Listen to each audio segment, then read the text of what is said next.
کیا آپ یقین کریں گے کہ دنیا میں اب ہاتھی کے دانتوں اور شیر کی کھال کے بجائے معمولی سے دکھنے والی چیونٹیوں کی سمگلنگ ہو رہی ہے۔ انٹرنیشنل بلیک مارکیٹ میں ملکہ چیونٹی یعنی کوئن آنٹ کو سمگل کرنا اب ایک نیا اور خطرناک فیشن بن چکا ہے۔ سائنس کی دنیا میں اسے آنٹ کیپنگ کا شوق کہا جاتا ہے، جہاں لوگ گھروں میں شیشے کے فارمز بنا کر چیونٹیوں کی بستیاں پالتے ہیں۔ لیکن اس فیشن نے اب ایک بہت بڑی بلیک مارکیٹ کو جنم دے دیا ہے۔ خاص طور پر مشرقی افریقہ کی جائنٹ افریقن ہارویسٹر آنٹ اپنی خوبصورتی، شوق، سرخ رنگ اور بڑے سائز کی وجہ سے دنیا بھر کے شوقین افراد میں مقبول ہے۔ یہ چونٹیاں افریقہ میں تو چند پیسوں میں مل جاتی ہیں، لیکن یورپ اور ایشیا کی بلیک مارکیٹ میں پہنچتے ہی صرف ایک ملکہ چیونٹی $220 سے $350 یعنی تقریباً 60 سے 90 ہزار روپے میں بکتی ہے۔ اس کی وجہ یہ ہے کہ صرف ایک فرٹائل ملکہ چیونٹی اکیلے ہی انڈے دے کر لاکھوں چیونٹیوں کی پوری سلطنت کھڑی کرنے کی صلاحیت رکھتی ہے، اور یہ 20 سال سے بھی زیادہ عرصہ زندہ رہ سکتی ہے۔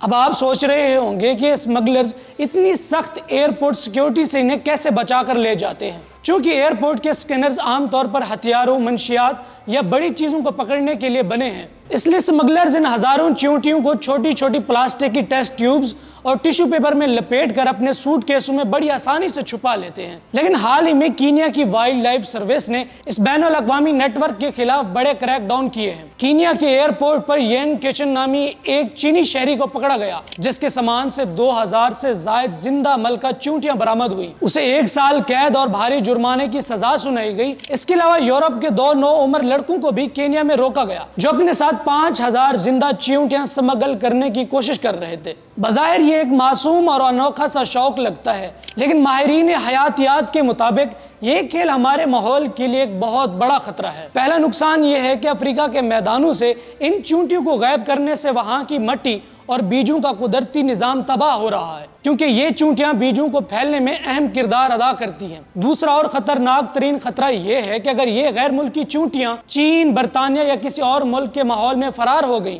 تو یہ وہاں کی مقامی چیونٹیوں کی نسل ختم کر سکتی ہیں اور فصلوں کو تباہ کر کے ایک نئی آفت بن جائیں گی۔